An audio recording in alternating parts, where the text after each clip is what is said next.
Well, hello, and welcome to my TakeOver 31 predictions. So, to get right into it, we're going to start off with the match that hasn't been officially announced yet, but they've been building up to it for quite a few weeks now, so I feel like it's going to happen on the card itself. That being Raquel Gonzalez versus Rhea Ripley. Now, this all started, there was a tag team match where Raquel and Dakota beat Ripley and Io Shirai with Raquel pinning Ripley. And then they had the Battle Royal spot where they both eliminated each other after being very dominant and scoring the most eliminations. I believe they also got the same amount of eliminations. They both scored like 4 apiece or even more, maybe 5 apiece. But yeah. So, and then the next week during Dakota Kai's match against Shotzi Blackheart, Raquel got ran in on at ringside by Rhea Ripley, who attacked her, which ended up being the cause for a roll-up finish, with Shotzi getting the victory, which, by the way, fuck Shotzi for winning. That was Dakota Kai's match to win. There's no reason for her to lose, but that's beside the point, okay? We're talking about TakeOver now. And if that match does happen, I feel like Rhea Ripley is going to win, and I think she should win. There's really no reason for Raquel to go over here. She already does hold a pinfall victory over her in the tag team match. So, I mean, I don't know. It just doesn't feel like she'd have a reason to win the match at all. So, yeah. And I also believe, which we'll get in a little bit more in depth when I talk about the match itself, I feel like Rhea Ripley is going to be the one to dethrone Io Shirai at some point. So moving on to the actual announced matches on the card, Johnny Gargano versus Damian Priest for the NXT North American Championship. Now, I wouldn't mind either one of these guys winning, but I feel like Damian Priest is going to retain.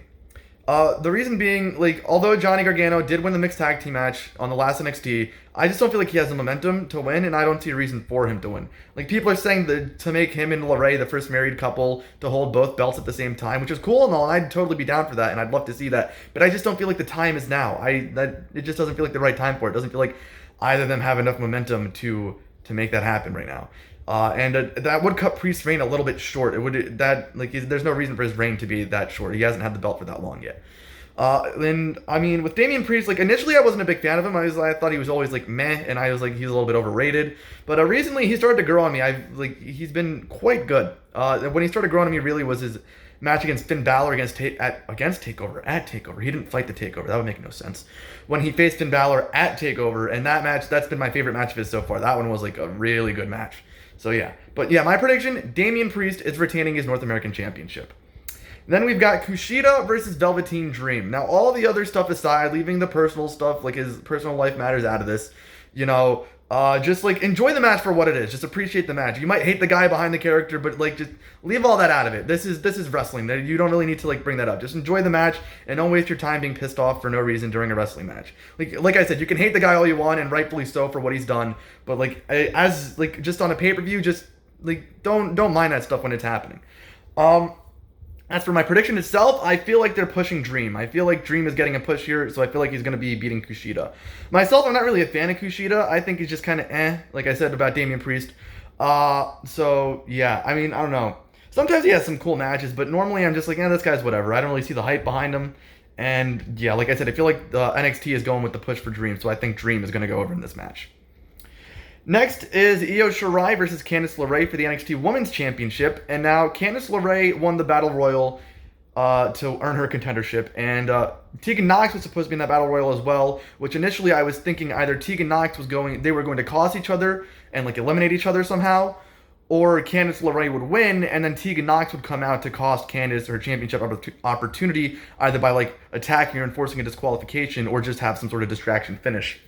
But apparently Tegan Nox is legitimately injured. Apparently her ACL is no longer existent, unfortunately. It sucks. Tegan's one of my favorites in NXT, and it sucks to see her injured. And it's like the third time she suffered one of those knee injuries, and that's just terrible. Like, to go through once, let alone 3 fucking times. And obviously I wish her a speedy recovery, and I hope she gets back in the ring as soon as possible, because I absolutely love her. But I mean, that's just terrible. But that being said, I feel like Io Shirai is going to retain. Just because, like I said, I feel like they're trusting Io here. They're going to keep the belt on her for a very, very long time.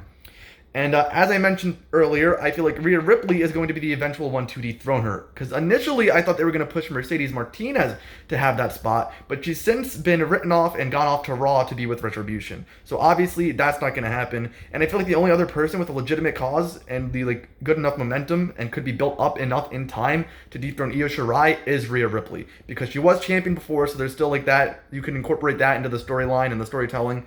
And there's just no top stars. As much as I'd love for it to be Dakota Kai, they already tried that match out, and I don't see how she would come out around a second time to beat her a second time as a heel, unless she had some face turn or something to have some sort of face run, but Rhea Ripley's really the only one I could see doing it. I wouldn't mind Candice winning, but I just don't see it happening either, because like I said, her and Gargano don't really have enough momentum, in my opinion, to become champions on Sunday night. So yeah, moving forward, we have Santos Escobar versus Isaiah Swerve Scott for the Cruiserweight Championship. Now, if any championship is going to change hands on this show, I feel like it's going to be the Cruiserweight one. But I'm still predicting that Escobar will retain, more so because I want him to. Again, Isaiah Swerve Scott isn't like a really outstanding character to me. He's just kind of like decent. Like, I don't love him, I don't hate him. He's just kind of there to me. So, I mean, I don't know. I feel like Escobar, he's been having a really good run, and I feel like they're going to keep pushing forward with that. They could maybe like extend it further and have another match where maybe Swerve wins, but like for now, I feel like Escobar is going to retain. And then the main event, presumably the main event, is the one for the NXT Championship, Kyle O'Reilly versus Finn Balor. Now, obviously, Balor's going to retain. I don't think anyone honestly believes that Kyle O'Reilly stands a chance in this. But it should be a good match nonetheless. It's Kyle's first opportunity to shine in a legitimate singles match, and I'm interested to see what he has to bring.